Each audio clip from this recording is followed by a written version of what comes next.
రాఘవేంద్ర స్వామి మీ జీవితంలోకి వస్తే ఏం జరుగుతుందో తెలుసా? మీరు ఎప్పుడైనా ఒంటరి అయిపోయానని బాధపడ్డారా?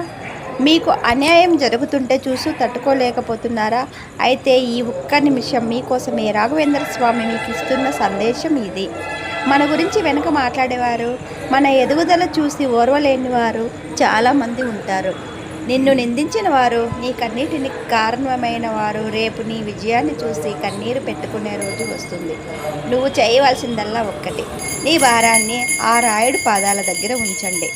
రాయరు భక్తులకు ఎప్పుడూ ఒక మాట చెబుతారు, నా దగ్గరకు వచ్చి కేవలం అడగడం కాదు, నీలో ఒక లక్ష్యాన్ని పెంచుకో. మీరు ఒక్క అడుగు ముందుకు వేస్తే ఆయన మీకు 10 అడుగుల ధైర్యాన్ని ఇస్తారు. మీకు మార్గం చూపడమే కాదు, ఆ మార్గంలో మీతో తోడుగా నడిచే బాధ్యత కూడా స్వామిదే. మంత్రాలయ పవిత్ర ఇసుక చేతిలో ఉన్నప్పుడు సాక్షాత్